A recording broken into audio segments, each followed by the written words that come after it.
अब नंबर आ गया हमारा स्ट्रेट लाइन, जो पुरानी किताबों में चैप्टर नंबर 10 है और नई किताबों में चैप्टर नंबर 9 होगा, क्योंकि नई किताबों में फोर्थ चैप्टर जो था पीएमआई वो हटा हुआ है, तो सीक्वेंस थोड़ा सा बिगड़ा हुआ ही चल रहा है उनमें। ठीक है जी। तो स्ट्रेट लाइन हमारे लिए ना, वैसे शब्द तो पुराना है लेकिन ये चैप्टर नया है, क्योंकि इसके अंदर हम लोगों को सारी चीजें नई ही मिलेंगी पढ़ने के लिए। ठीक है। तो जैसा हम लोग कोनिक सेक्शन कर चुके हैं पहले ही, क्योंकि वक्त की डिमांड थी कि कोनिक सेक्शन पहले करा जाए, तो हमने उसमें यह सीखा कि सर्कल था एक टॉपिक। सर्कल तो हमने पहले ही पढ़ा था, लेकिन जो पहले 9th-10th में हमने सर्कल पढ़ा था वो सर्कल की प्रॉपर्टीज थी, सेगमेंट, सेक्टर, पेरीमीटर, ये सब चीजें पढ़ी थी हमने। लेकिन 11th में सर्कल के बारे में क्या पढ़ा हमने? इक्वेशन, कि सर्कल की इक्वेशन कैसे हो जाती है। पैराबोला पढ़ा, एलिप्स पढ़ा, हाइपरबोला पढ़ा। इन सब के बारे में एक ही चीज कॉमन थी, क्या? इक्वेशन। हमने जो ज्योमेट्री हम लोग 9th-10th तक पढ़ते आ रहे थे, उस ज्योमेट्री में हम लोग उन चीजों की प्रॉपर्टी यूज किया करते थे, थ्योरम्स यूज करा करते थे। लेकिन 11th क्लास में आके जो ज्योमेट्री हमारी ट्रांसफॉर्म हुई है, उसमें हम लोग उनकी इक्वेशंस के बारे में पढ़ते हैं। तो फिर ये सोचो, स्ट्रेट लाइन के ग्राफ बनाए हम लोगों ने 9th-10th में। कर्व, वो स्ट्रेट कर, उस पे ग्राफ पेपर पे ग्राफ बनाते थे, एरिया भी ढूंढा करते थे हम लोग, इंटरसेक्शन पॉइंट ढूंढा करते थे, एलिमिनेशन सब्स्टिट्यूशन वाला मेथड जो था वो। ठीक है। लेकिन अब हमको ये सीखना है कि जो इक्वेशन का ग्राफ हम लोग 9th-10th में बनाते थे, वो इक्वेशन कैसे बनती थी, लाइन की इक्वेशन कैसे बनती थी, उसके बारे में पढ़ाई करेंगे। हालांकि लाइन की इक्वेशन की कुल मिला के 5 या 6 फॉर्म्स हैं, वो हम लोग पढ़ेंगे सेकेंड एक्सरसाइज में। तो पहले एक्सरसाइज में क्या पढ़ा जाएगा? पहले एक्सरसाइज में हम वो चीज पढ़ेंगे जिसकी मदद से सेकेंड एक्सरसाइज में हम लोग लाइन की क्वेश्चन ढूंढा करेंगे। और वो सबसे पहली चीज जो हमारी है, उसका नाम है स्लोप, जिसको हम लोग स्मॉल एम से करते हैं रिप्रेजेंट। स्मॉल एम यानी स्मॉल एम, अपनी मर्जी से स्मॉल ए स्मॉल बी नहीं कर देना, स्लोप को स्मॉल एम से करते हैं रिप्रेजेंट। तो सवाल ये आता है कि आप लोग डे टू डे लाइफ में भी तो स्लोप शब्द का यूज करते हैं। आपके हिसाब से स्लोप कैसे डिफाइन करा जाए? स्लोप क्या है फिर? ऐसा जो होता है, ऐसा ढाल, किसी चीज का इंक्लिनेशन या डिक्लिनेशन स्लोप ही होता है ना। यानी अगर अगर देखो, मैं आपसे कहता हूं कि ये ना, यहां देखिए, ये कोऑर्डिनेट एक्सिस है, ठीक है ना, और हम लोग ना ऐसे प्लेन चलते आ रहे थे कि कार लेके अपनी, और यहां से हमारी कार ने चढ़ाई शुरू कर दी, चढ़ाई। ओके। तो अब हम कह सकते हैं ना कि हमारा स्लोप पे जा रहे हैं, हम लोग स्लोप पे जा रहे हैं, चढ़ाई पे जा रहे हैं, ऐसे इस्तेमाल करते हैं हम डे टू डे लाइफ में स्लोप का। लेकिन अगर मैं आपसे कहूं कि 11th क्लास में चैप्टर नंबर 10 में स्लोप को डिफाइन कैसे करा जाएगा, तो स्लोप को हम लोग एम से रिप्रेजेंट करते हैं, और जो एम होता है वो होता है tangent of the angle made by the x axis with the line measured anti clockwise. यानी कि इसे हटा दूं एक मिनट के लिए, मान लो लाइन ऐसे थी, कोई लाइन ऐसे है, ठीक है ना, तो मैंने क्या कहा, इस लाइन ने एक्स एक्सिस के साथ एंटी क्लॉकवाइज कितना एंगल बना रखा है, देखो जरा, थीटा। उस थीटा का भी अगर मैं 10 ले लूं, यानी टेंजेंट ले लूं, तो जो वैल्यू निकल के आएगी वो इस लाइन का स्लोप कहलाएगी। आई बात समझ में? तो स्लोप मैथमेटिक्स की फॉर्म में क्या है? tan theta. और tan थीटा को कैसे डिफाइन करोगे? Tangent of the angle made by the line with the positive x axis measured anti clockwise. क्योंकि जो एंगल है वो इधर से नहीं चाहिए होता, वो एंगल इधर से नहीं, ऐसे पॉजिटिव एक्स एक्सिस से एंटी क्लॉकवाइज ही नापा जाएगा। पूरे चैप्टर में ध्यान रखना इस बात का। एक तरीका तो ये है स्लोप निकालने का, कि जब आपको लाइन का एंगल दिया हो तो टेंजेंट ले लो, उसका स्लोप निकल जाएगा। एक और तरीका है, अगर ये लाइन ऊपर से आ तो रही है, लेकिन इसने इस पॉजिटिव एक्स एक्सिस के साथ कितना एंगल बनाया वो नहीं दे रखा, उस केस में फिर हम इस लाइन का स्लोप कैसे ढूंढेंगे? अगर आप मुझे एक चीज बताओ, एक लाइन ऐसे करके आ रही है, लाइन की क्वेश्चन दे रखी है या कुछ गिवन होगा, तो क्या आप लाइन के ऊपर के 2 पॉइंट ढूंढ सकते हैं?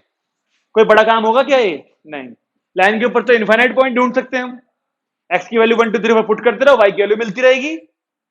मैं कह रहा हूं बस 2 पॉइंट ढूंढ लीजिए, बस 2, अगर एंगल नहीं दे रखा है तो एक पॉइंट ए, इसके कोऑर्डिनेट्स हो गए x1 y1, एक पॉइंट बी, इसके कोऑर्डिनेट्स हो गए x2 y2। उस केस में जो स्लोप निकलता है वो होता है y2 minus y1 upon x2 minus x1, y2 minus y1 upon x2 minus x1। कोई फर्क नहीं पड़ता इससे, आप y2 पहले ले रहे हो या y1 पहले ले रहे हो। अगर यहाँ पे y1 पहले लिया तो नीचे भी फिर x1 ही पहले लेना, सिमेट्री तो फॉलो करनी पड़ेगी ना। ऐसा नहीं ना एक जगह पे यहाँ y2 है और वहां x2 लेके चल रहे हैं। तो ये 2 तरीके हैं हमारे पास स्लोप निकालने के। इस पूरे चैप्टर में जब जब स्लोप का जिक्र आएगा तो तुम्हें ध्यान होना चाहिए 2 बातों का बस, या तो टेंजेंट ऑफ द एंगल या फिर y2 minus y1 upon x2 minus x1। इस चीज का जिक्र अभी कल ही 12th वालों की क्लास में हुआ स्लोप का, और आवाज नहीं आई किसी की। एक क्वेश्चन में जो स्लोप था ना, 2 पॉइंट दे रखे थे और स्लोप निकालना था वहां से, लेकिन किसी को ध्यान नहीं आया। जो 12th में है ना वो बच्चे, एक को भी ध्यान नहीं आया कल। और जैसे मैंने लिख दिया हाँ, फिर सबको हनुमान जी की तरह शक्तियां याद आ गई एकदम से, पहले किसी को याद नहीं आया। तो ये 2 तरीके भूलना नहीं, स्लोप बहुत ही आसान टॉपिक है। ओके, इसके बाद जो टॉपिक हमारा आता है वो कुछ इस तरीके से है कि अगर हमारी 2 लाइनें इंटरसेक्ट करती हैं तो कुछ ना कुछ तो एंगल बन रहा होगा ना बीच में। अगर 2 लाइनें इस तरीके से काटेंगी कुछ ना कुछ तो एंगल बनेगा। तो मुझे सोच के बताओ, अगर 2 लाइनें ऐसे करके कट करती हैं तो इनके बीच में एक एंगल बनता है कि 2 बनते हैं या 4 बनते हैं?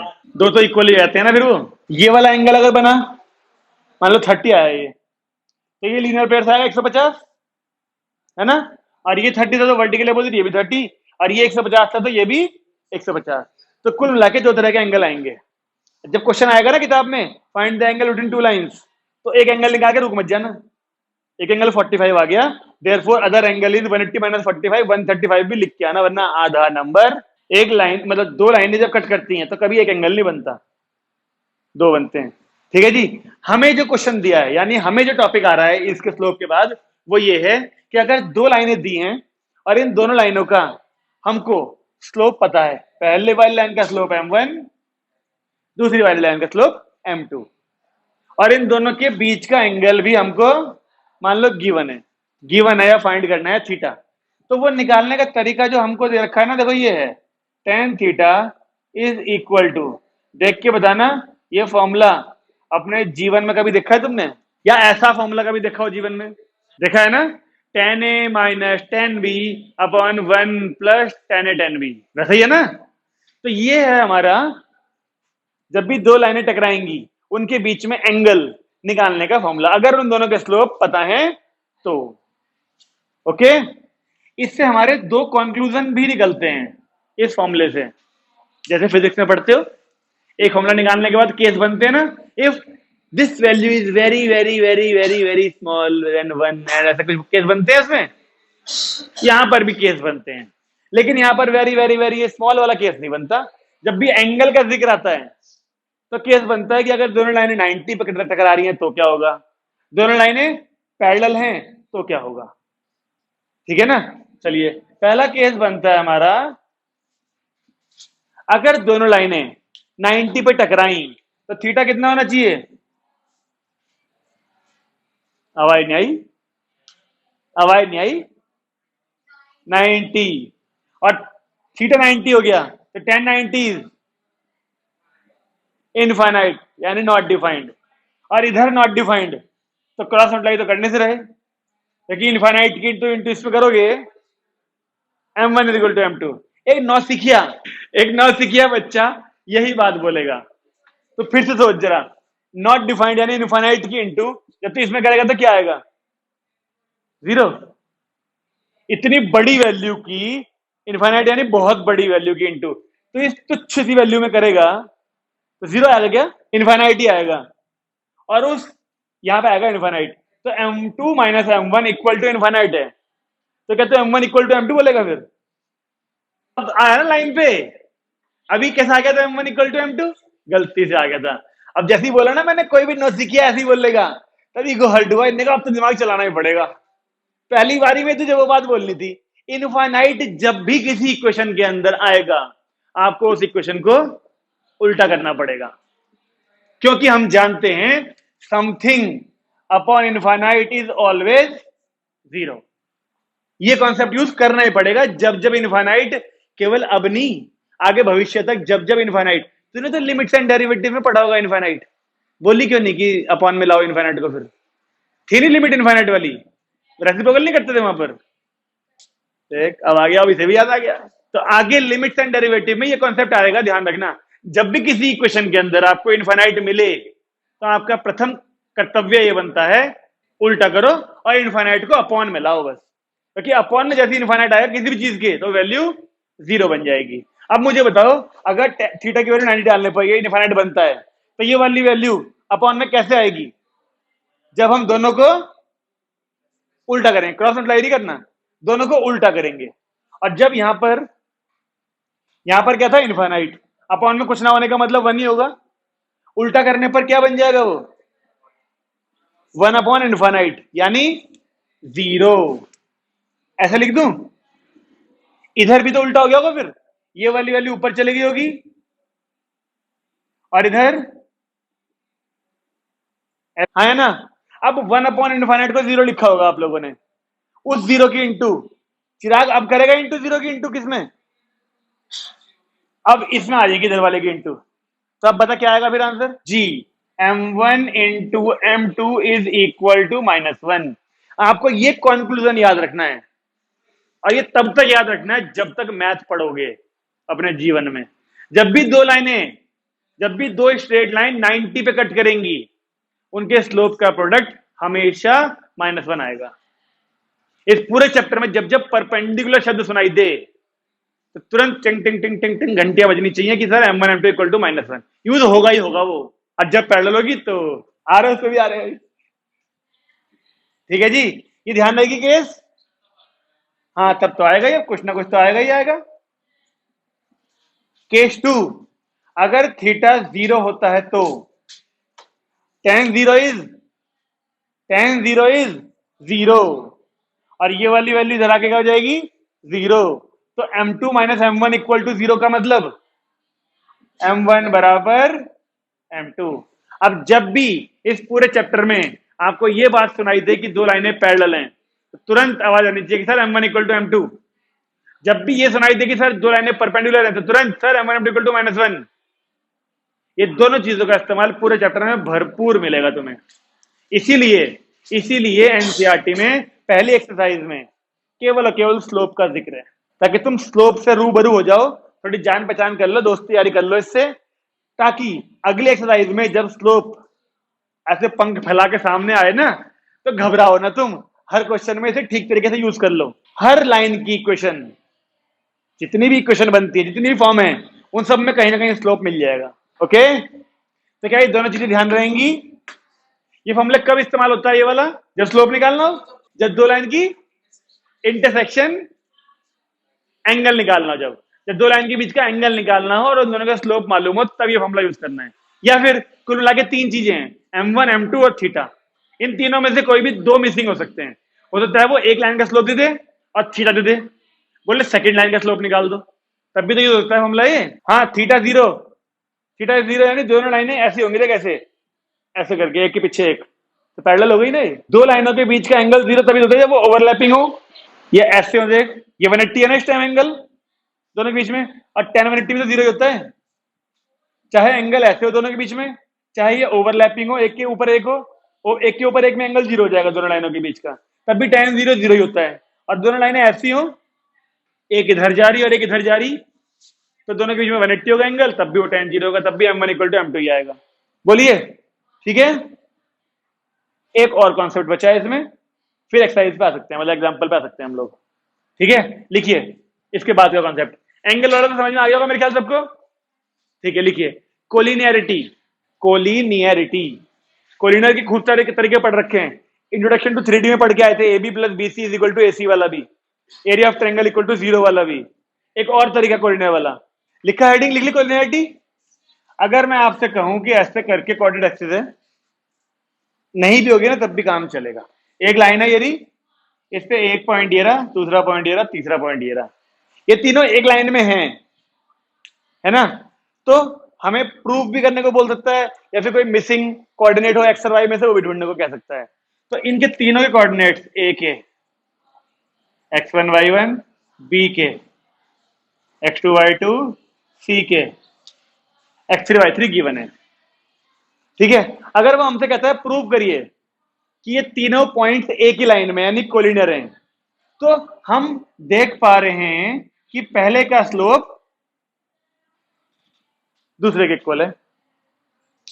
इन दोनों का जो स्लोप आएगा, क्या वो इन दोनों का स्लोप के इक्वल नहीं होगा? अगर है तो तीनों पॉइंट्स कोलिनियर हैं, अदरवाइज नहीं है। एम यानी slope of A B equal आएगा स्लोप ऑफ बी सी के, और यही स्लोप आएगा ए सी का भी तो इक्वल हो जाएगा। देखो, तो क्वेश्चन में आप चाहे ए बी का बी सी के इक्वल कर देना, चाहे ए बी का ए सी के इक्वल, चाहे बी सी का ए सी के इक्वल, किसी भी दो स्लोप को इक्वल कर देना बस। हाँ, है तो ए और सी भी एक ही लाइन में। ओके, स्लोप इक्वल आएंगे अगर तो कोलिनियर हैं, स्लोप इक्वल नहीं आए और उसने बोला है प्रूव करो, तो क्या समझोगे इस बात से? उसने बोला है प्रूव करो और तुम्हारे स्लोप इक्वल नहीं आ रहे, क्या मतलब इस बात से? हमारा आंसर गलत है भाई। उसने बोला प्रूव करो, मैं कह रहा हूं उसने बोला प्रूव करो, लेकिन हमारे स्लोप इक्वल नहीं आ रहे, यानी हमारा गलत है। हमने कहीं ना कहीं अपनी मैजिक, अपनी मैथमेटिक्स लगा दी, अपनी जो हमारी अपनी है, जो किसी किताब में ना थी। तो कृपया करके ढूंढेंगे उस अपनी मैथ को और वो वाली मैथ लगाएंगे जो हर किताब में होती है। ठीक है जी, चलिए एग्जाम्पल पढ़ते हैं। पहला, किताबें खोल लीजिए, सबसे पहला एग्जाम्पल देखिए, स्लोप के बारे में जिक्र होगा। वो 5 पॉइंट वाला है क्या पहला एग्जाम्पल? बताओ, स्लोप पूछा होगा, देखो थीटा दे रखा है, पहले पार्ट में 2 पॉइंट दे रखे हैं, उन 2 पॉइंट से स्लोप निकालना जानते हैं हम लोग। 2 पॉइंट से slope y2 minus y1 upon x2 minus x1, करने की जरूरत नहीं है। अगला देखो, यानी कि स्लोप निकालने का एक तरीका और भी था, tan थीटा दे दिया ना थीटा फोर्थ पार्ट में, वो भी हो जाएगा, tan थीटा करके निकाल लेंगे। और पांचवा पार्ट, 4 ही पार्ट थे, ठीक है। तो अगला पढ़ो, ये एक बहुत अच्छा क्वेश्चन है, इंपॉर्टेंट निशान लगा लो। पहले एक्सरसाइज में ये क्वेश्चन बनता है एग्जाम में आने लायक। मैंने आपसे कहा था ये जो 2 लाइन के बीच वाला फॉर्मूला है, ये एंगल निकालने वाला, इसमें 3 चीजें होती हैं, m1 m2 और थीटा। इन 3 में से कोई भी 2 चीजें देके वो तीसरा पूछ सकता है। इस बार हमको क्या कह दिया, एग्जाम्पल नंबर 2 की बात करें अगर, तो थीटा कितना, ठीक है,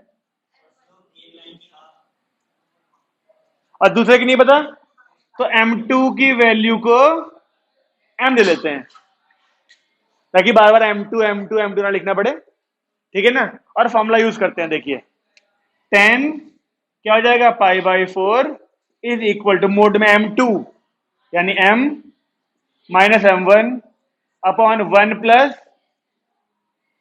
बोलिए सब सहमत है क्या यहां तक? सब सहमत है?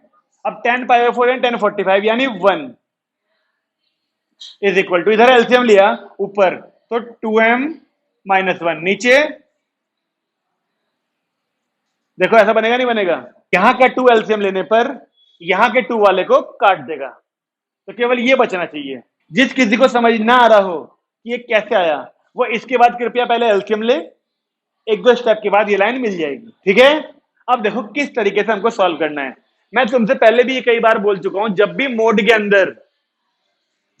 के अंदर वेरिएबल हो और मोड को हटाना हो, तो तो तो प्लस माइनस वैल्यू लगती है। हमको ये ध्यान नहीं है क्या, मोड एक्स की वैल्यू जो होती है प्लस एक्स और माइनस एक्स 2 तरह की होती है, तो मोड हटी तभी तो 2 वैल्यू आई। तो यहां पर मोड है, अंदर वेरिएबल है, तो जब मैं मोड को हटाऊंगा नहीं तब तक एम निकलेगा नहीं, मोड को हटाऊंगा तो प्लस माइनस लगेगा। वो प्लस माइनस चाहे तो यहीं लगा लो और चाहे तो यहाँ इक्वल में लगा लो, बात एक ही है। तो हमने यहाँ लगा लिया प्लस माइनस 1 की तरफ, इधर लगाएंगे तो साइन चेंज करना ध्यान रखना पड़ेगा माइनस वाले केस में, फिर इसलिए इधर लगा लिया। यहाँ बचा 2m माइनस 1 अपॉन में 2 प्लस m। अब 2 केस बनते हैं, एक बार प्लस लेके चलो तब m ढूंढो, एक बार माइनस लेके चलो तो m ढूंढो, तुम्हारा काम चालू। बताओ m की 2 वैल्यू क्या क्या आ रही है। तो दूसरी लाइन का स्लोप 3 होगा या फिर 1/3 होगा, जब पहली लाइन का स्लोप 1/2 होगा और दोनों लाइनों ने 45 डिग्री पे कट किया हो तब। -1/3 है। बस दो स्लोप कैसा सकते हैं, क्यों ना सकते। देख, अगर हमारी, इसने ये तो बोल दिया कि एक लाइन का स्लोप 1/2 है, हम ये कहते हैं दूसरी लाइन है ना, अगर ये पहले वाली लाइन है मान लो, दूसरी वाली लाइन ने इसको ऐसे काटा, तो ये वाला एंगल π/4 बन गया। इस वाली का स्लोप मैं कहता हूं 3 आ गया मान ले। अब आपका सवाल यह है कि तो -1/3 इसका कैसे हो सकता है। -1/3 दूसरी लाइन का हो सकता है ना, जिसने इसी लाइन को π/4 पे काटा होगा। उसने ये बोला कि उस लाइन का स्लोप निकालिए जिसने इस लाइन को π/4 पे काटा। तो जरूरी है π/4 पे काटने वाली लाइन एक तरफ से ही आएगी, उधर वाली भी तो हो सकती है, वो भी तो π/4 पे काट रही है। तो दो स्लोप इस तरीके से आ रहे हैं, एक लाइन को काटने वाला, एक लाइन को काटने वाली लाइन इधर से भी आ सकती है और इधर से भी आ सकती है 45 पे। ओके, चलिए आगे, ये एग्जांपल नंबर 2 था।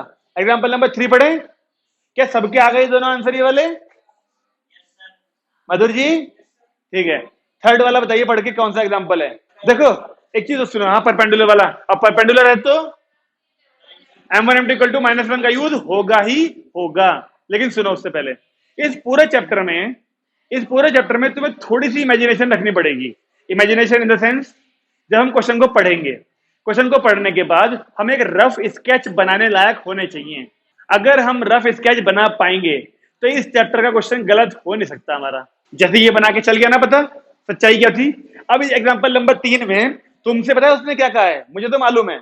उसने कहा line through this and this is perpendicular to line through this and this.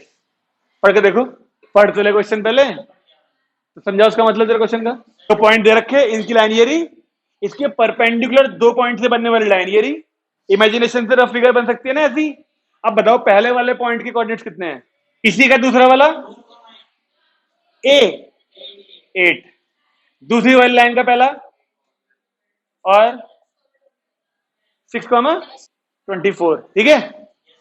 अब तो नहीं लगता कि अगर उसने बोल दिया इन दोनों से बनने वाली जो लाइन है वो परपेंडिकुलर है इन दोनों से बनने वाली लाइन की, तो रफ इसके जैसी होनी चाहिए। और परपेंडिकुलर शब्द का मतलब क्या, -1 लेके आना है हमको। परपेंडिकुलर दिया हुआ है, नहीं फॉर्मूले में तो है, वो परपेंडिकुलर दिया हुआ है, इसलिए -1 लेके चलेंगे। अगर प्रूव करने को बोलता कि परपेंडिकुलर प्रूव करो, तो दोनों की इंटू करके तो -1 लेके आते। फिर अभी हमें गिवन है कि वो परपेंडिकुलर है, तो m1 m2 = -1 लेके चलेंगे। अब m1 हो जाएगा इस लाइन का स्लोप, जो कि क्या आएगा 8 - 6 अपॉन 4 माइनस ऑफ -2 इंटू, इसकी बात करो, ये लोग 24 में से करते हैं इसको, -24 माइनस अपॉन x माइनस। अब यहां से सॉल्व करके x की वैल्यू ढूंढनी है बस हमने। आज इंग्लिश का पेपर देके आए हो? अच्छा, ये गलती से होगा कि जानबूझिए? खैर इंग्लिश तो चलो अच्छा है, हो गया होगा, कोई दिक्कत नहीं। पता यार मुझे समझ नहीं आता ऐसी गलती कैसे होती है कि तेरे पास डेटशीट नहीं थी, क्यों नहीं चेक करी फिर वो। मैं वही सोचता हूँ बहुत, हम जब जब हम लोग कॉलेज में थे, कॉलेज में भी, स्कूल में नहीं, कॉलेज में भी गलतियां होती हैं ये वाली। भाई बच्चे पेपर कोई और है, कुछ और ही पढ़ के आ रहे हैं आज। वहां आके चल रहा है पता, जब वो कह रहा क्या यार इस चैप्टर का ये वाला करा, इस चैप्टर, अबे कौन सा सब्जेक्ट की बात कर रहा, इसकी, इसका पेपर है, अब इसका तो पेपर ही नहीं है आज। कॉलेज में भी गलतियां होती थी यार ये वाली। पता नहीं डेट शीट ठीक से लिखते नहीं, चेक नहीं करते, क्या नहीं करते। अब दोबारा भी करेगा ये गलती। अच्छा हुआ आज इंग्लिश का था, अगर आज फिजिक्स या केमिस्ट्री का होता तो फिर ना पास होता। हाँ भाई करें शुरू अगला। एग्जाम्पल नंबर ये 3 था, तो एग्जाम्पल नंबर 4 देखो, वो होगा कोलिनियर वाला। 4 नहीं है तुम्हारी किताब में, कोई बात नहीं, पुराने वाले में है ना 4। देखो क्या 3 पॉइंट दे रखे, क्या बोल रहा है, x, h, k। अच्छा जी, q भी बोलना जरूरी है, यहां तो बोला नहीं तूने, तो अगला r होगा फिर x2, y2। हमें ये तीनों कोलिनियर तो दे रखे हैं, लेकिन कुछ प्रूव करने को बोला है शायद, है ना। अब देखो प्रूव करते वक्त हमें पता है, क्योंकि अगर कोलिनियर है, बस बिल्कुल क्रॉस मल्टीप्लाई करते हैं आंसर आ जाता है इसमें। बचकाना सवाल है, एक ने तो बोल दिया, अगर बाकी बच्चे बोल देंगे तो हम छोड़ देंगे इसे। शो दैट इसका स्लोप इक्वल टू इसका स्लोप। भाई शो या शो क्या है? मुझे तो ध्यान है कि शो है। यार be proud to be DLS यार, डीएलएसईएन। क्या कहना चाह रहा है? तो समझ में आया नहीं आया तुझे? इसका स्लोप इक्वल टू इसका स्लोप करें, क्रॉस मल्टीप्लाई करें, तो ब्रैकेट ब्रैकेट ब्रैकेट ब्रैकेट आएंगे और वही आंसर है बस। हो सकता है माइनस का हेरफेर हो जाए, बच्चा इसके स्लोप में पहले इसे लिख लेगा, कोई बच्चा इसे पहले लिख लेगा, तो माइनस का अंतर आ सकता है। तो माइनस कॉमन लेके दोनों तरफ से फिर वही आ जाएगा जो लिखा है प्रूफ दैट वाला। ओके, इसके बाद तो एक्सरसाइज शुरू हो गई होगी। पॉपुलेशन का कर्व है किसका है? पॉपुलेशन का है किसका है? डिस्टेंस टाइम ग्राफ है। आपको उसने बोल दिया ना कि एक लाइन बन रही है, लाइन का मतलब स्ट्रेट लाइन होगी। 2 पॉइंट दे रखे हैं, तीनों दे रखे हैं, 2 पॉइंट दे रखे हैं, तीसरा पूछ रहा है आपसे, है ना? हाँ, तो जब आपको साफ चल रहा है पता, भविष्य भाई साहब कहां से आ रही है आवाज? ये आपको क्वेश्चन में दे दिया कि यहां से लीनियर मोशन दिख रहा है, लीनियर, है ना? तो पहला पॉइंट पता है, दूसरा पता है, और तीसरा इसकी वैल्यू और इसकी वैल्यू कोऑर्डिनेट ही बन जाएगी यहां पर एक। तो एक बार पहले दोनों का स्लोप, एक बार दूसरे और तीसरे का स्लोप इक्वल कर देंगे, अपने आप एक रिलेशनशिप निकल के आ जाएगा। वही तो पूछा होगा आपसे, रिलेशनशिप। अगर दोनों अननोन है तो find the law of motion, मतलब रिलेशनशिप पूछी है आपसे। फिजिक्स बोल के तो डरा रहे तुम। मैं लॉ ऑफ मोशन कैसे कैसे डिस्क्राइब करता है लॉ ऑफ मोशन में अभी? मैं भी तो कह रहा हूं मैं लॉ ऑफ मोशन कैसे डिस्क्राइब करता अभी भाई। यहाँ अब रिलेशनशिप बोल दिया उसने, यानी किस तरीके से, क्या क्या है वो, डिस्टेंस टाइम है ना, कैसे टाइम और डिस्टेंस डिपेंड कर रहे हैं एक दूसरे के अंदर। जब आप यहाँ पर डिस्टेंस, यहाँ टाइम आता है ना, और यहाँ डिस्टेंस, तो जो आप इस लाइन के ऊपर यहाँ पर एक पॉइंट लोगे, क्योंकि ये क्या है एक्स एक्सिस पे टाइम, तो इसको टी ले लेंगे, और यहाँ पर क्या है डी। तो ऐसे करके पॉइंट बन जाएगा हमारी तरफ से एक, और 2 पॉइंट इसने पहले दे रखे हैं कोऑर्डिनेट्स आपको। बस अब एक बार आप इसका स्लोप इक्वल टू इसका स्लोप लोगे तो एक इक्वेशन आ जाएगी टी और डी की फॉर्म में। बस वही चाहिए उसको। ठीक है, अगला देखें, एक्सरसाइज का पहला क्वेश्चन पढ़ के देखो। क्या एक्सरसाइज का पहला क्वेश्चन भी कहने लायक है? एरिया ना।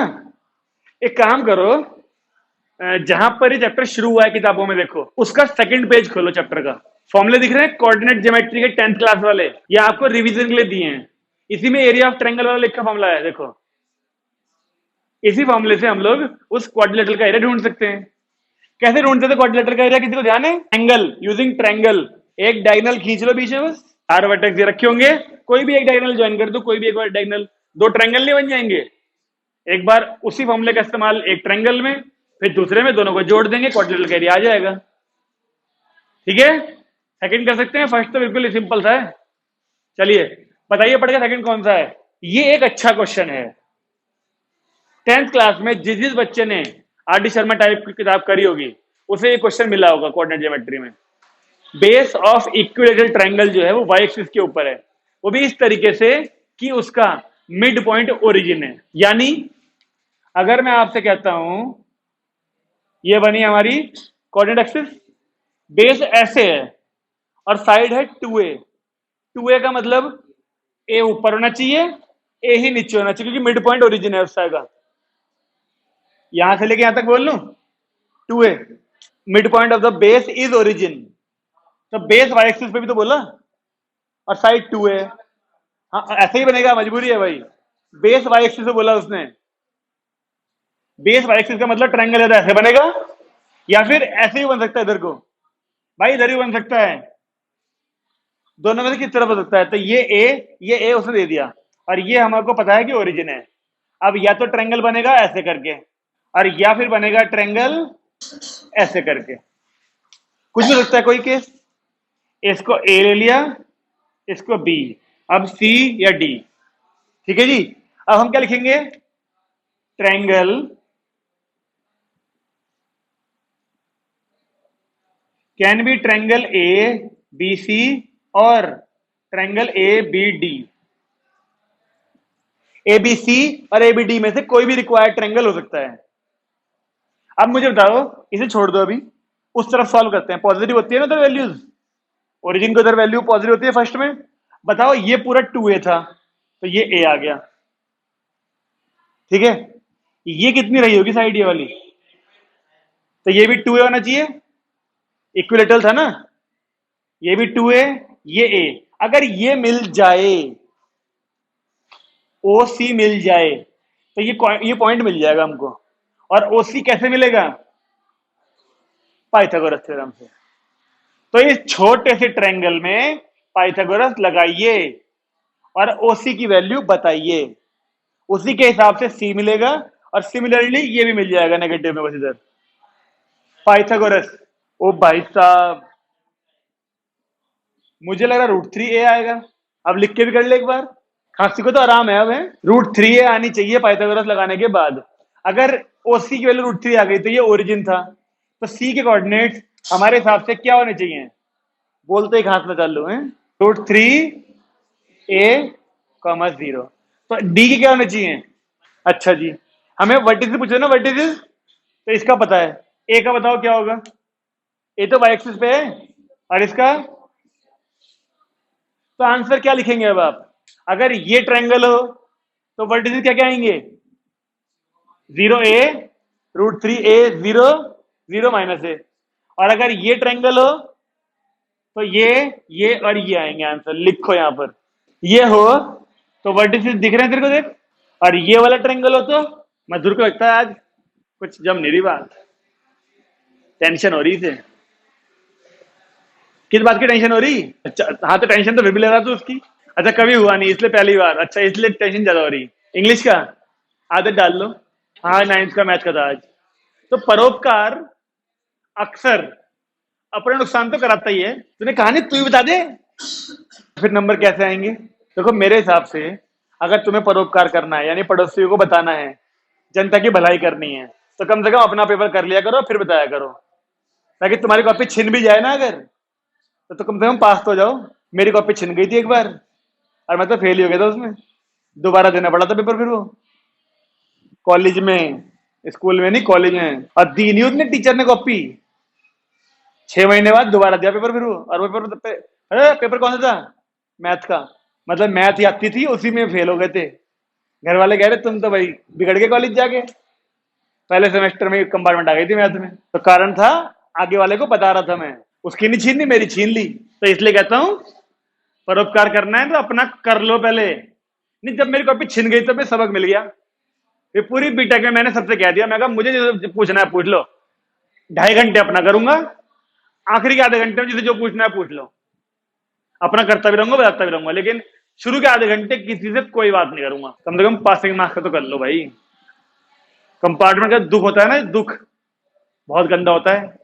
सब बच्चे घर में आराम कर रहे हैं और हम जा रहे हैं पेपर देने, और वो जो टीचर है वो ऐसी गंदी निगाहों से देखेगा, अच्छा फेल हो गया था तब। खास तौर पे ये निगाहें उसको तो बड़ी चुभती है जो खुद पढ़ने वाले हों, जिसकी कंपार्टमेंट किसी वजह से आई हो ना, उसे तो बहुत बुरा लगता है कंपार्टमेंट आना।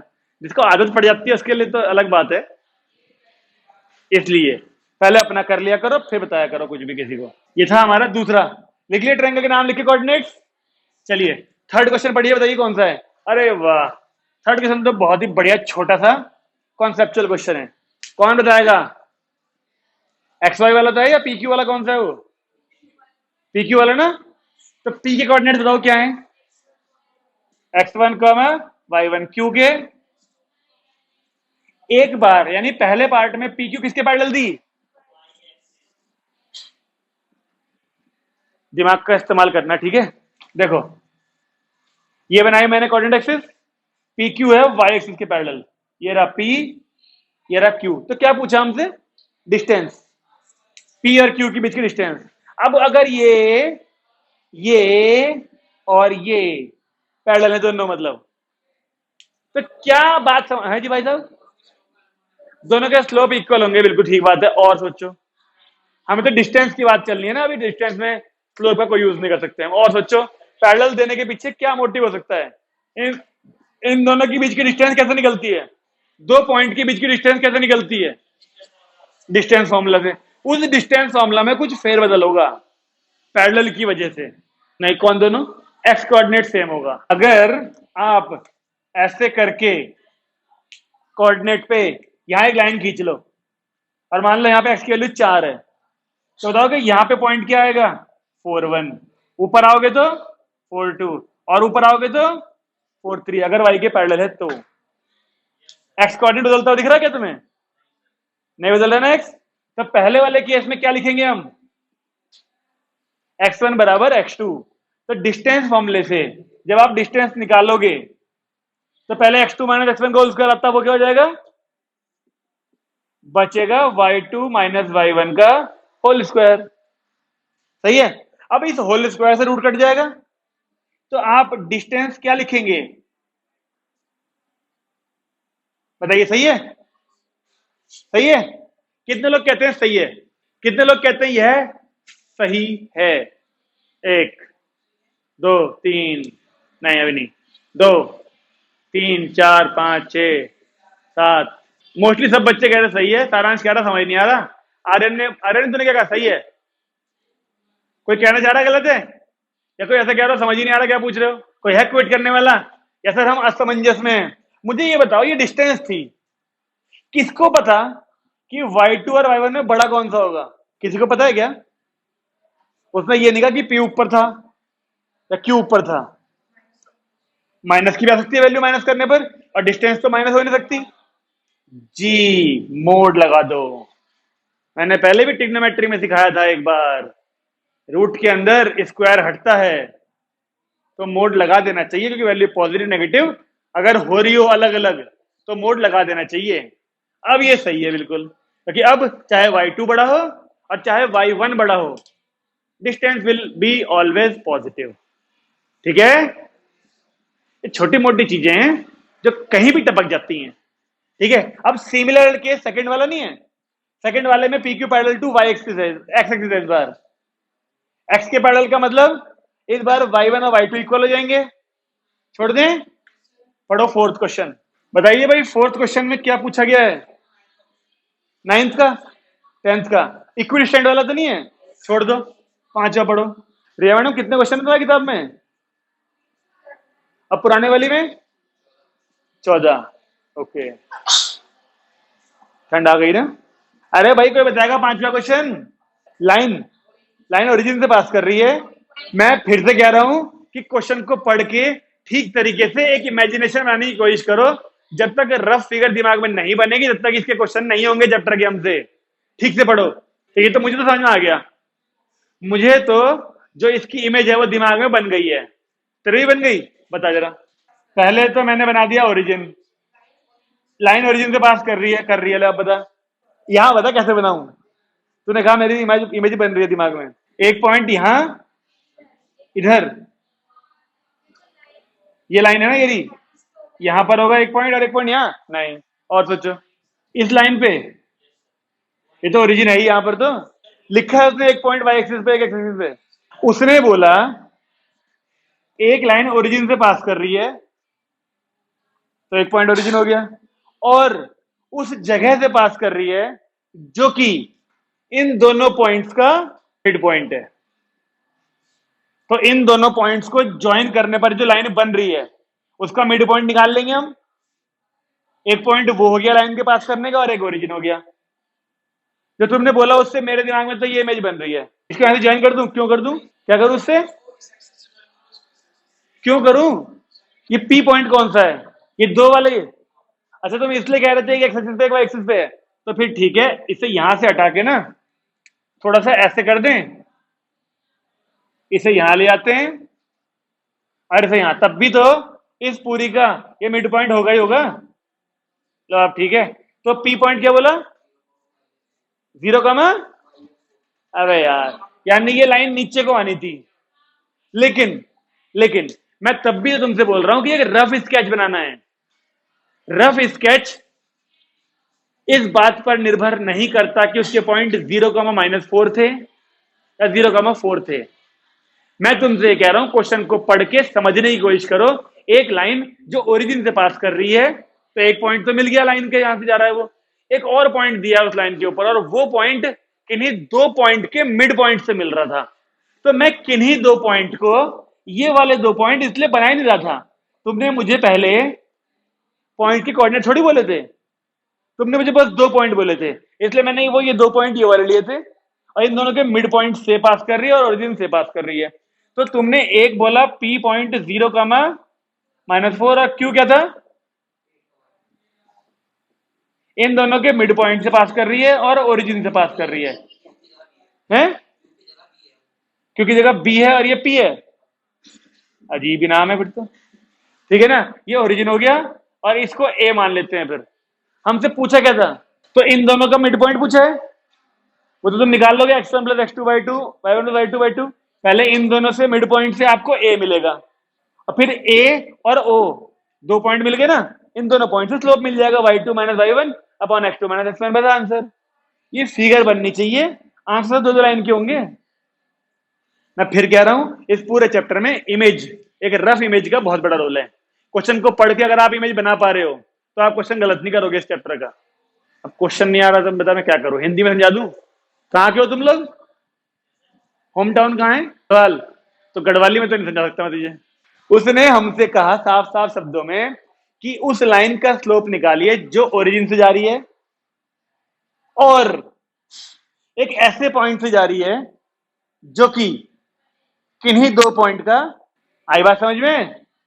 ये लाइन एक ओरिजिन से जा रही थी और एक और पॉइंट से होकर गुजर रही है।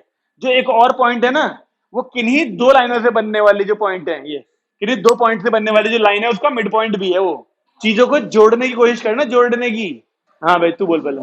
अरे भाई रफ रफ फिगर बनानी है, रफ फिगर। केवल वाई पे नहीं, नीचे भी आना चाहिए वो तो। फिर -1 तो फिगर हमें ग्राफ पे नहीं बनानी, उसी कॉपी में साइड में बनानी है ताकि हम क्वेश्चन सॉल्व कर सकें बस। हाँ भाई आंसर सेम आएगा ही आएगा क्योंकि हम पॉइंट गलत थोड़ी लिख रहे हैं। हाँ भाई कहा गया? हाँ तो तुझे ये बात क्यों नहीं समझ में आ रही कि ये लाइन दो पॉइंट से पास कर रही है? ऐसा बोला है क्वेश्चन में। एक पॉइंट तो साफ साफ बोल दिया ओरिजिन है, एक पॉइंट और भी तो बोल रहा है, लेकिन वो जो एक और पॉइंट है वो बन कैसे रहा है ये देख पहले। कैसे कैसे चीजों में अटक जाते हैं यार बच्चे। अब भाई नहीं आया क्या? तो फिर हम, अगर अभी भी नहीं आया तो हम रफ फिगर से फेयर वाली फिगर की तरफ चलेंगे। पता नहीं आया कि नहीं आया, छठा पढ़े भाई ये बना दो क्या? फेयर फेयर बना दोगे? फेयर फेयर बना के तो आ ही जाएगा। फेयर वाले बनाने में टाइम लगता है बस, क्योंकि कोऑर्डिनेट पूरे बनाने पड़ेंगे ना, वो पॉइंट ढूंढना पड़ेगा कहाँ कहाँ है। छठा क्वेश्चन पढ़ के बताओ क्या है, व्हाट इज दिस? फिर क्या करना है? ओके, पाइथागोरस थ्योरम के बिना ये प्रूव करिए राइट एंगल ट्रायंगल है। तो राइट एंगल ट्रायंगल यानी 90 डिग्री और कैसे प्रूव कर सकते हो? m1 m2 equal to -1। और वर्टिसेस तो हैं तीनों के। आप क्या करो, हमको तीनों वर्टिसेस दे रखे हैं, ये नहीं पता कौन सा कहां पर है। अभी बनाना मत इसको, बनाना मत।